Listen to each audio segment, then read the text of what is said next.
Hi, my name is Cecil Baumann, and I'm your host and the founder of the company Ganz in Bewegung.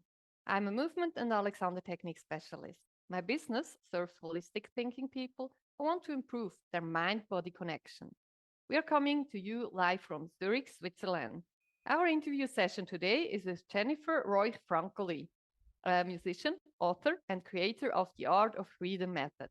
We are so excited to have her here. But before I bring her up, I want to share with you what I mean by mind-body connection. The Ganz in Bewegung system we developed includes 7 defining components of being human. For non-German speakers, the meaning of Ganz in Bewegung is the whole of you in motion, which includes your movement, your body, your surrounding, your experience, your emotion, your thinking, and it's all connected with your breathing, and all is interconnected with each other. Our guest, Jennifer Roig Francoli, is an international prize winner and certified Alexander Technique teacher. Jennifer combines her professional experience with a lifelong love of meditation and perennial wisdom. This unique combination gives her uncommon expertise in pinpointing the source of artists' mind-body issues. A former faculty member teaching Alexander Technique at the University of Cincinnati, College Conservatory of Music, and member of Apollo's Fire, the Cleveland Baroque Orchestra, Jennifer's approach has introduced countless performers to powerful techniques for balanced mind-body coordination, improved musicianship, and renewed energy. Her students consistently report that Jennifer's simple, profound direction helps them achieve unexpected aha moments and sometimes miraculous transformations. Pain and tensions melt away. Seemingly unrelated problems are recognized as interconnected, and dissolve fears and anxieties transform into calm confidence, and technical skills improve with surprising ease. Jennifer has performed as a violin soloist in some of the most prestigious concert halls and with orchestras from around the world, including several appearances in Carnegie Hall. And an award, an international prize winner, she has been the concertmaster of multiple ensembles and has been featured in Time magazine. Jennifer teaches Alexander Technique in Cincinnati and online and gives workshops around the world. She has founded 2 professional associations from Alexander Technique teachers in Ohio.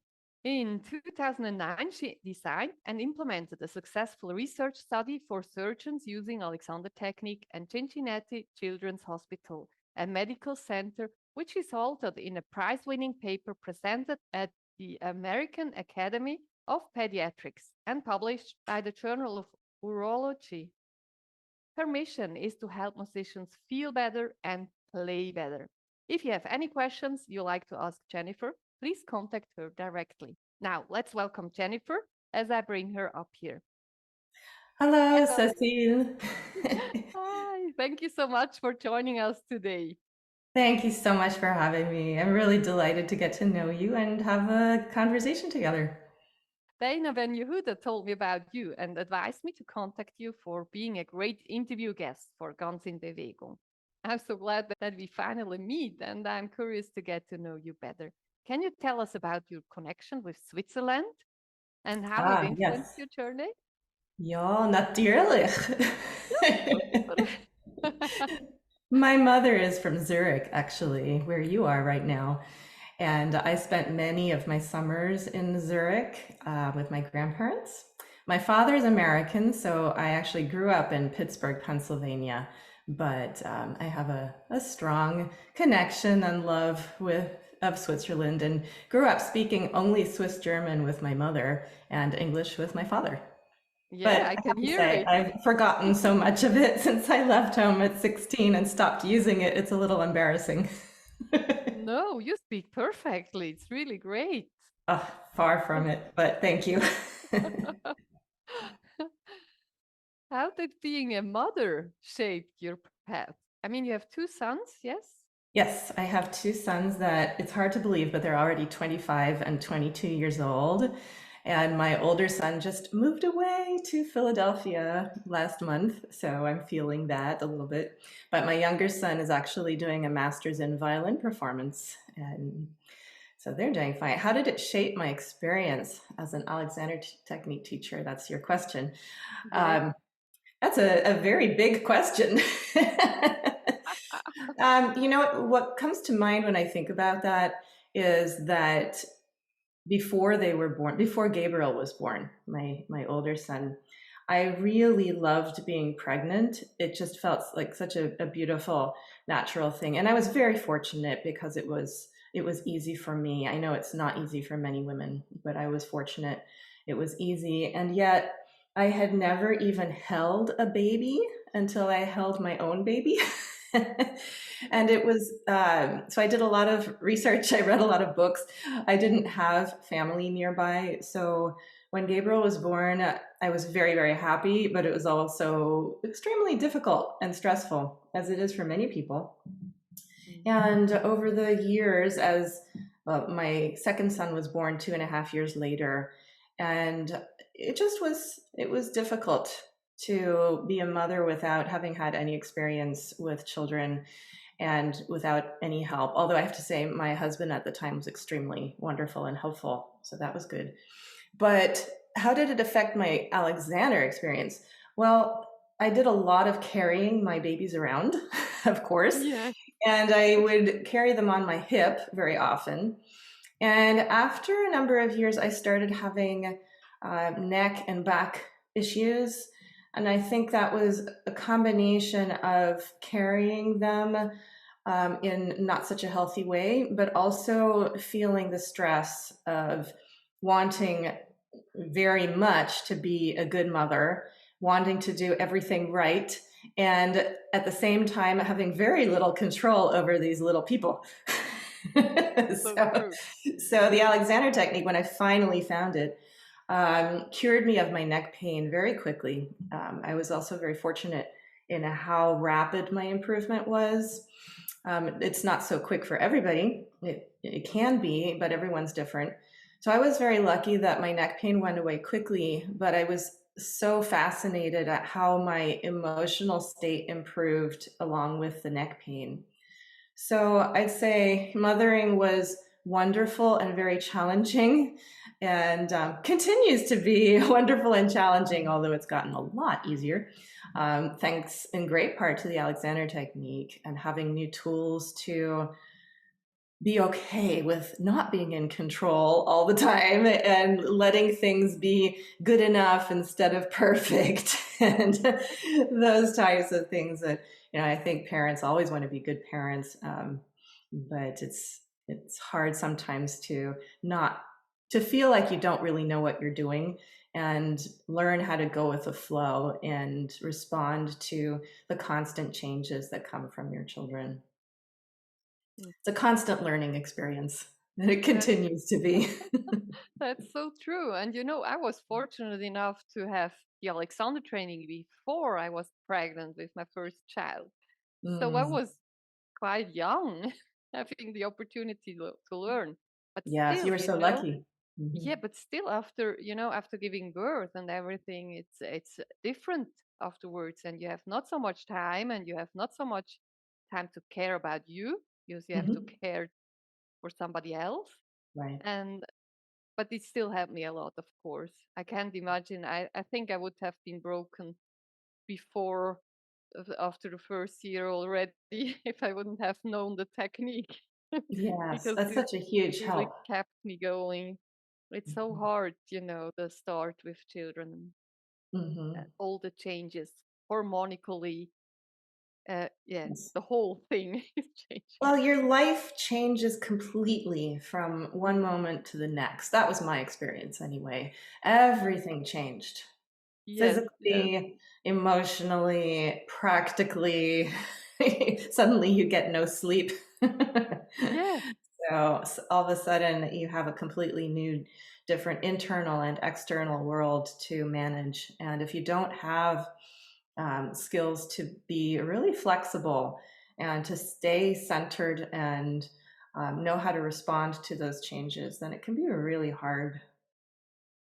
hmm But I think you have this, this physical practice and spirituality already before the Alexander technique. I would assume that helped a great deal to go Yes, because you were a musician too. You were yes. a musician, a mother, and then started to learn the Alexander technique. I mean, this is a quite big challenge, for musicians to have children's. Yes. Well, musicians, like all artists, I think a lot of us go into the arts world because we are very sensitive. Mhm. And that's not to say that people who aren't in the arts aren't sensitive, but I think almost one of the requirements to be a good artist of any kind is to use your sensitivity and having the skills of meditation, centering practices, contemplation, prayer, whatever a person chooses to do to bring themselves back to themselves and to know themselves and to also be connected to something greater that we're not in control of. Like the American Indians call it the great mystery. I think that's a really good way to think about it. Yes, to have some sort of sensitivity. And I think musicians, because our work it's not tangible. It's not like a painting that you can keep forever. As soon as we make a note, it's gone. And it's very ephemeral. And then to produce music, it requires a certain, like I said, sensitivity, but also a detachment in a way, allowing yourself to be present, making the music and letting it go instantly. I think a lot of the problems that musicians have is learning how to let go of their music and to be, in a way, healthy, to have a healthy detachment from what we're doing. And I think that's the same for all artists and all people, artists and non-artists, is to learn to be detached from, what we produce and what we experience. I think the Alexander technique has really taught me how to do that, especially the way I teach which is actually without touch. It makes it even more clear that it's something I'm doing for myself that I need to have a little healthy detachment from. Yeah, yeah, Yeah, and it's a it's not huge just, topic. yeah, it's a really rich, because in my education, when I trained as an Alexander teacher, I was a dancer, and my trainee, they always told me, you have to stop dancing for a while because otherwise you always go one step further and then two step back when you had a dance class. Oh, really? Yeah, and I was so depressed. I was like, I will Yes. never ever give up my dance only Mm. because of the Alexander technique to make this shift. It has to be possible to keep Mhm. going. Okay, Mhm. probably it takes a bit longer, but I will never stop. I can't forget Yeah. it. Well, it's So your creative, expressive outlet. It's hard to give something like that up, and you don't need to. yeah, it's not necessary. It's No. really it's possible, but it's hard. I noticed that it's really hard to change a long life habitual pattern Yes, yes, during something you love doing, and when emotions coming, it's even more difficult to change yes, it is. because you forget everything. You're just you, but you are changing to another Yes, kind of you with a better use. that's right. You're becoming more fully your true self, I think, Yes, yes, by letting go of all those habits that maybe we're not even aware of that include a lot of excess tension. yeah. So when we learn to become more aware of what we're doing, then it's actually not hard to let them go. And as you know, as an Alexander teacher, Alexander himself said that you can change the habits of a lifetime in an instant if you use your brains. Yes, yes. And then he said, but nobody wants anything mental. So we need to learn how to think differently to get different results. And when you're, like you said, when you're passionately engaged in something that you love to do and you've been doing it for a while, you have so many patterns, neurological patterns set in your brain. And as soon as you even think of dancing, or you think of picking up your violin or the flute, immediately your entire system gets ready to do it the way you've always done. Yes. And to pause for a moment and to catch yourself diving into something mindlessly, and then to start noticing that the way you've done it before includes more tension than necessary. It's not difficult, but it does take practice Yes, to that's it. learn to catch yourself, to pause, and then think a little differently, to then experiment with a new way of doing things that includes much less tension and is much more natural to how your whole self is designed. Hmm. But it's a Yeah. fun process, and it doesn't have to be difficult. It's just, it does take dedication. And I always tell my students who are used to having musical instruments that the musical instrument is their secondary instrument, and the mind body self is their primary instrument. And whatever comes out through the musical instrument is dependent on the quality of how you are using this primary instrument of your whole self. So, what you were told about taking a break or leaving your art for a little while, sometimes that is a good idea, but it's not absolutely necessary. But it sometimes, depending on the person, can make it an easier thing to tackle, so that you don't get caught up in all those habits and patterns, and you can sort of have a clean slate, fresh slate, learn how to use this mind body self in a healthier, easier way, and then gradually apply your primary instrument to your secondary instrument or your activity. Like if you're a dancer, you don't have a secondary instrument, but you have a secondary activity. So you have to learn how to just do basic, simple things. Like, how do you even move your arms without all that excess tension? That takes some, dedication and curiosity to discover different options. And patience. Lots and lots of patience. I'm Yes. so patient. So it was hard. It was hard, Yeah. really hard work. But just a little But bit every day. That's what I do yeah, with my students. that's a Just good thing. just a few minutes every day. It makes a huge difference when you're consistent. Yeah, and actually, you just have to be willing to let go the old way of doing That's stuff right. and be curious about the new way of doing things. And Right. if you're curious, you don't know how it will be. It will be probably not this. It will never be the same like you are used to. So it will be fresh, That's right. not necessarily better at the Mhm. beginning, Right. but new. Mhm. So you have Yes. to be open to Mhm. be to feel wrong, to and to stay curious and to see how Mhm. it will develop and then change and tweak, and then you see how fast you get better in doing the things new in a new way, and Yes. that's And quite everything fun. you do gets easier when your primary instrument is working better. Yeah, that's so true.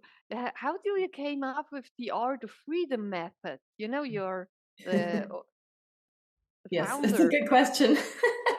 Well, it's a good question with a long answer, but try to keep it short. I mean, what I do, I think of as really um, pure Alexander technique. It goes back to, it's in keeping with all of the principles that Alexander employed when he made his discoveries. So it doesn't deviate from the principles of the Alexander technique. And yet, there were a lot of things that Alexander didn't really address, didn't talk about very much, sort of left out. And I don't think there's anything wrong with that. Alexander was who he was. And yet, he didn't go into talking about the emotions much, and he didn't talk about life purpose much. I mean, he did in his own way, but he also didn't talk about spirituality much, although again, in his own way, he touched on it on the first page of his first book. So it's all in there in the Alexander technique, but he doesn't talk about a lot of things very much. So for me, I like to include all aspects of a person's being and life. And so I have what I call 5 life pillars in my method, and they are purpose, mind, body, spirit, and artistry. So I do specialize in working with musicians, and that's where the artistry comes in. So I include that in my Art of Freedom method.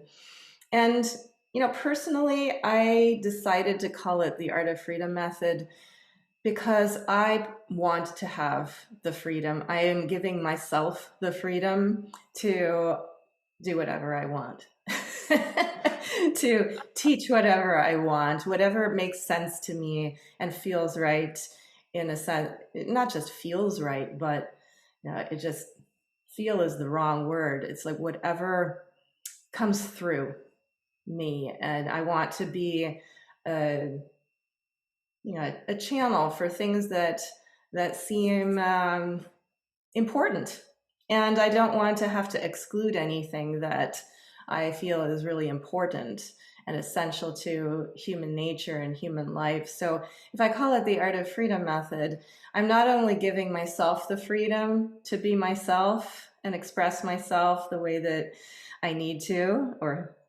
but I'm also wanting that for my students. I want them to have the freedom to take my ideas and then apply what makes sense to them, and maybe not everything makes sense to them, so they are free to choose. And I don't think that's different from the Alexander technique, really. And so my system is based on the Alexander technique principles, and the practical methodology is not exclusive to that, because sometimes I'll do a little bit of I have my own ideas for organizing time before a practice session, for example. Those things are mine. They're not from the Alexander technique. But then the practical methodology that I teach my students is the Alexander technique in the specific form that I teach, called Primal Alexander, which is a system developed by my partner, Mio Morales. And it's just a way of learning the Alexander technique without touch. And that in itself is another story, how that came to be. So I don't know, does that answer your question? I give myself the freedom and my students the freedom to be ourselves and to explore, experiment, be curious, and find out what happens. Yeah, I love it. I really love it because I also had the feeling, I worked a lot with the three choices he talks about in his books, Yes, and yes, the freedom to choose. I mean, yes, that's real freedom. You can choose how you think, how you want to feel. that's You right. have so many choices you can make for yourself, even if Yes, the whole circumstances is messing you up like children can mess yes, you up. So you have yes, still the choice what you want to do with that's that right. mess. Hmm. So it's great. I love it. Yeah, I And really think that's the essence of the Alexander technique, is to recognize that we do have the freedom to choose our response. We're going to react. We have startle responses, we have fear responses, we have an animal nature that just wants to survive.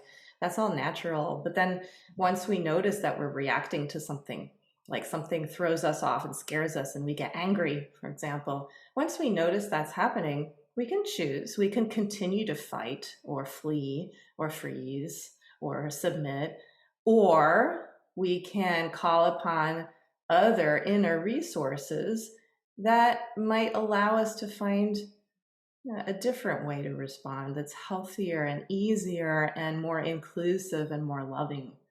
It just takes that moment, but then it takes practice, because we want to be able to discern between being reactive and being able to choose our next response. congratulations on your book, Make Great Music with Ease, becoming an Thank, Amazon bestseller. thank you. It was very And exciting when that happened. yeah, that's amazing. That's really fantastic. And over a long period of time, Yes. you were the bestseller. So it's Yes. fantastic. Can you tell us a bit about your book and what inspired you to choose to write a book? Yes. Well, oh my goodness. I actually wanted to write a book a very long time ago. And it's funny, the first time I tried to write the book, I gave up very quickly. It was not the right time. I was not ready to write it. I didn't know what I was talking about.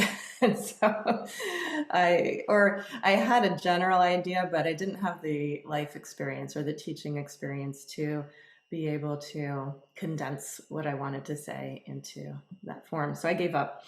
And then many years later, I tried again.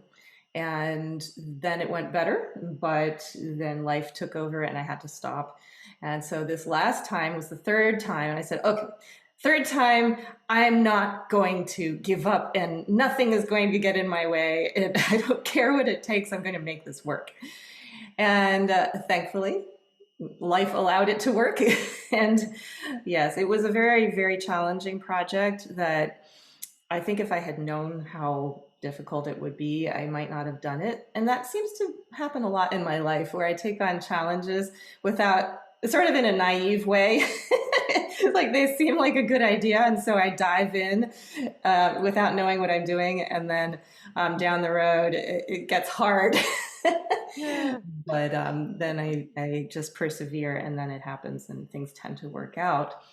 The reason I wanted to write the book is, there are a number of reasons, but as a musician, I've been around musicians my entire life. Both of my parents are musicians, and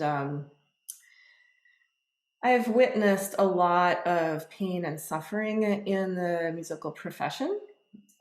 Played in lots of orchestras. I've performed as soloist. I've been around the world and done competitions. So I feel like I know that world very well from the inside. And a lot of people are in physical pain and emotional pain, but it doesn't get talked about very much. There's a taboo almost in the profession.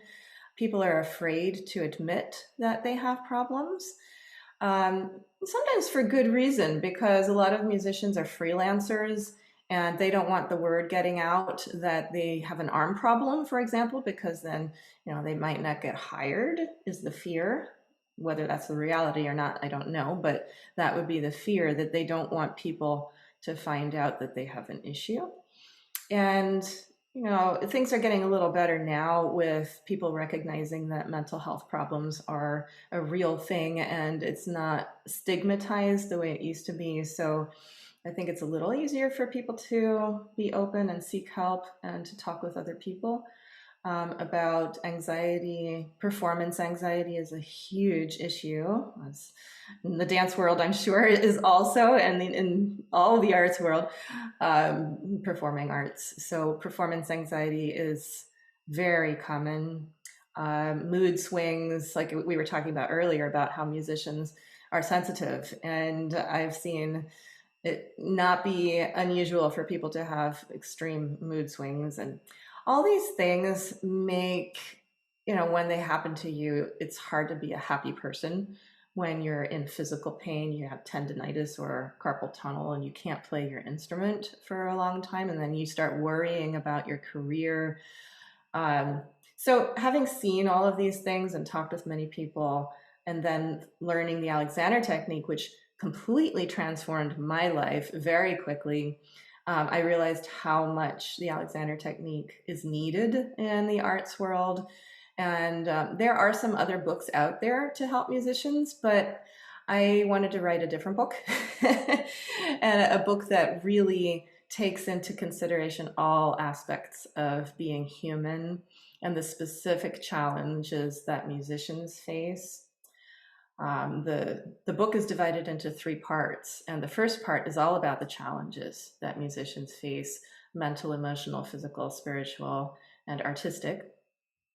And then the second part of the book talks about my personal story as a professional musician, some of the teachers I studied with and issues that I saw around me, and then my own challenges with being a mother and being not so happy after a while, and then having neck pain and finding the Alexander technique and completely changing my life thanks to that. And then it also talks about my evolution into teaching without touch and without my hands, and learning how to do that over the internet which I think I started doing in 2012, like long before the pandemic. And in 2018, I was exclusively online already. I don't even teach in person anymore, like very, very rarely. So, and then the third part of the book is the practical how-to. So people who read the book can actually learn how to do some of these things for themselves. And that's my goal, as a teacher and as a human being, is to help people, to empower them with some things that they can do to help themselves without being totally dependent on someone else to teach them and help them. I mean, a teacher is essential at some point if you want to go further in something. But it's a different way of learning if you have things that you can do every day on your own, and it's different. So I really enjoy it, and I think the book is, hopefully a useful tool for the musicians out there. I've also had a lot of people tell me it's not just for musicians. So I like to hear that too. Anyone can benefit from the material in there. Yeah, I can definitely say that the book is really so well done, and so I can see myself in the book Thank also, you. because it's Good. also for dancers. As a dancer, you are so used to pain. I mean, Yes. it's just normal, and you Right. don't care because everybody else has also pain. You're all in Right. pain, so That's so it's sad. nothing. It's nothing new. It's something like, if you don't have pain, you do something wrong. It's almost Right. like this. Or you're not a good dancer if you don't have Yeah, pain. You're not doing it right.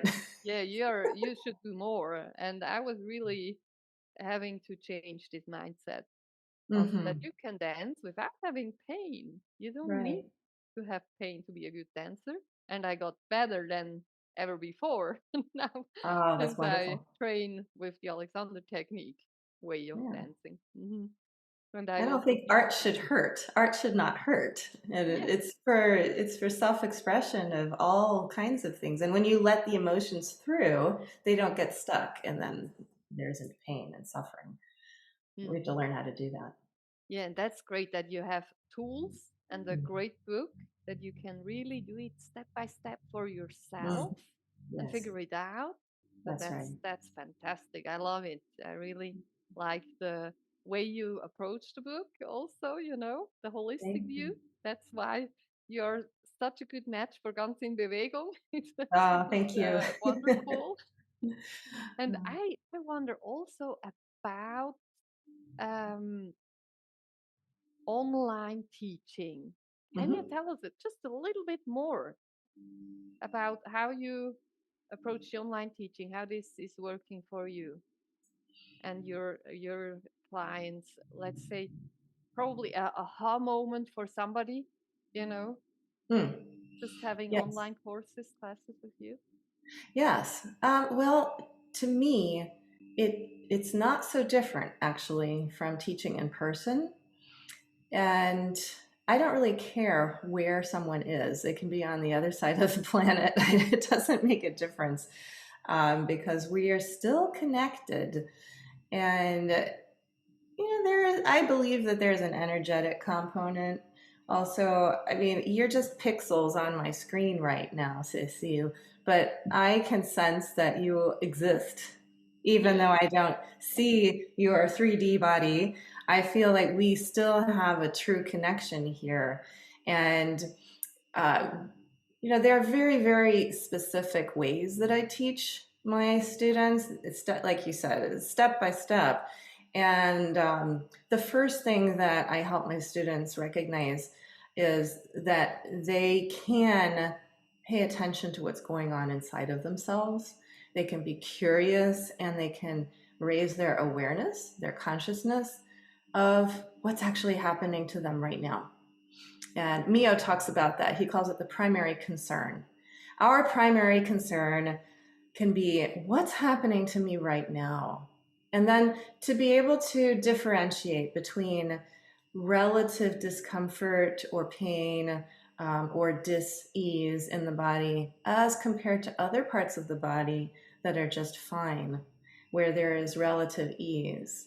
The body is usually pretty quiet until there's pain or discomfort. And that's when we listen to the body. If you have neck pain or back pain, that's noisy and it wants our attention. So our attention goes there. And what you focus on, you get more of. So if you're focusing on pain or discomfort, it grows, it expands, it becomes more prominent in your experience.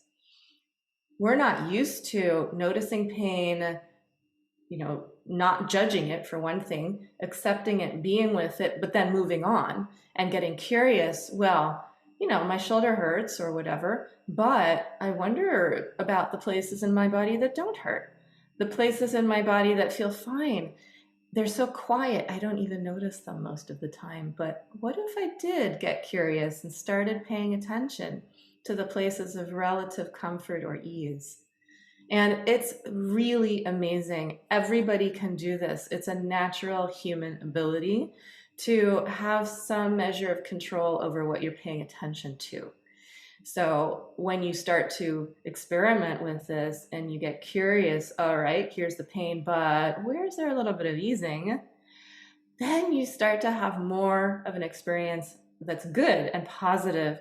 And you're not creating something new, you're shifting your attention, and then it grows and it gives you more of that good experience. So that's the way I start with all of my students, to give them that awareness of the skill they already have but never use because they never learned about it. Mm-hmm. And then we have something called awareness etudes, where we take people step by step through very short little, the first one doesn't have movement, but all of the awareness etudes after the first one have movement. Like, where's the ease in me as I'm moving? Can I notice what's actually working and in flow already, and allow that flow to continue as I move my arms, or play my instrument, or move my legs into a plie, or whatever, whatever we do. It's about experimenting. It's about being curious and appreciating the ease that's already flowing and energetic and life-giving and joyful. It's already in there, but we don't pay attention to it. And so then we need to learn how to do that and then practice it, because it is not a habit. Whereas paying attention to pain and discomfort and problems is.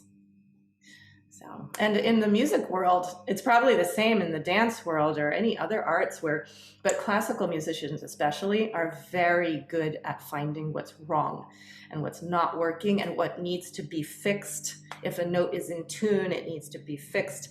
So there's a lot of emphasis on finding what's wrong and focusing on that. So, first you learn to take care of your primary instrument, and then you transfer those skills to the very specific techniques of playing an instrument, learning music, and performing those things. So to me, this is all about using your mind to do what we call constructive thinking. And it allows you to just be more of yourself. And this is done by the individual.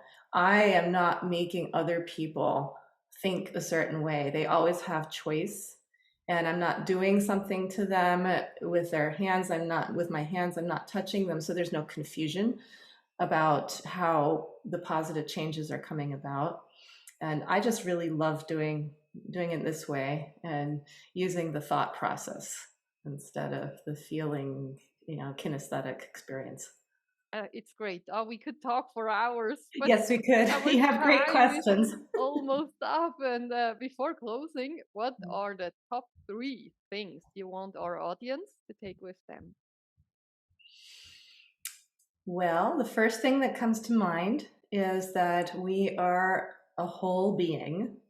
There's no such thing as a mental activity or a physical activity. You can't play a sport without also thinking, and you can't read a book without also using your eyes. So we're holistic, whole integrated beings, and we need to get curious about how the different aspects of who we are influence each other and integrate without splitting ourselves apart. So that's the first thing. And then I would say the second thing is to get curious. And there's something magical that happens when you get curious. And I talk about it like turning on a light switch. It's like the curiosity switch in your brain where suddenly you go into a learner mode instead of judger mode. And most of the time we're kind of mindless, and we notice the things that are wrong, and we judge, and this is good and that's bad. And that's sort of the way we tend to live, unfortunately. It's not very useful. It is on a certain level, but not really, not fundamentally. So getting curious allows you to open up your awareness and be like a child who doesn't know what's going to happen next. And the truth is, nobody knows what's going to happen next. We can think we know and we can predict based on past experiences, but we never truly know what's going to happen next. And especially, we need to get curious about what's actually happening in the present moment within ourselves and around ourselves, but above all, what's happening to me right now in response to what I'm experiencing inside or outside. So coming back to the present moment is absolutely essential, and curiosity is one powerful way to come back to the present moment very quickly with a positive frame of mind. So those are the first two. The third one, I think, would be to have fun experimenting and exploring what is possible. And like I just talked about, noticing within you the difference between relative tension and relative ease, to get really curious about the quiet places, the places that are comfortable, that are working just fine. There are people in the world, unfortunately, that feel a lot of pain all the time. And I actually just worked with somebody like that a few days ago. And so when I first asked, how you're feeling, it's like, oh, I have pain all the time, everywhere in me. This is a really hard way to go through life. And yet, even so, when I worked with her for a little bit, she started to recognize that not every part of her body felt the same. And some places were a little less painful than other places. And if she could get curious about the less painful places, more and more they would get quieter, and she would finally notice a little bit of ease and relief somewhere in her body. And that way, if she practices regularly, especially with the first awareness etude that actually people can find on YouTube if they're curious, it's called The Cycle. It's an etude that Mio Morales created that I teach all my students, and people can learn it for themselves. It's also in my book. But with that tool, you can increase your experience of ease. It's very easy. It's very quick, not hard to learn. It's not hard to do because it's natural. And your body, everybody's body is craving an experience of ease and lightness and joy. And you just need to get curious and let it flow. It's not hard. So I think that's the third thing is, experimenting, discovering that it's actually not hard and it's already in you. Just takes a little curiosity, experimenting, and practice doing it so that you can build up a new neural network and you're not always falling into the old patterns that, create tension. So I hope those are useful for Yeah, everyone I'm listening. sure that those are great. The three things, it's really perfect. And it's also the same with focusing only on the negative things. We are Right. so used to focus on the negative parts in life, and that's actually the same pattern running just with the thoughts, Yes. Yes, exactly. instead of the good things. And you can train yourself. Look at the good thing, the bright side of life. Yes. And it's So, not fake. It's the things no. that really truly are fine, just to Yeah. value them and let them grow. Yeah, because they are also there. It's Yes. not fake. It's really they are there, and you just have to switch the focus. So it's Yes. easy switching focus. Mhm. Jennifer, thank you so much for sharing your remarkable journey and Mhm. expertise with us today. Thank Your you so insights much. are really great. I love the holistic way you practice, and also the online sessions that you switch to online. It's so Mhm. clever and so helpful. you can reach so much more people. It's really great. And I really appreciate your openness and dedication that you came here and shared with us so many tools. We have at least 2 or 3 tools now already from you. Yes. And I really hope that a lot of people will come and buy your book and get this self-help tool for themselves to Oh, work on thank you so themselves. much. Thank you so much, Cecilia. It's really nice to talk with you, get to know you a little bit. And yes, I hope people found this useful, valuable. Yeah, I'm sure. I'm sure. I encourage you to buy Jennifer's book, Make Great Music with Ease: The Secret to Smarter Practice, Confident Performance, and Living a Happier Life. You can buy it on Amazon. The link is below. The recording of this interview will be available on our YouTube channel, youtube.com/@Ganz in Bewegung. And you can follow us for more content to come and let us know how you found the event. Until next time, take care, Jennifer. See you Thank hopefully you. soon again. Bye Cheers. bye. Cheers. Tschüss.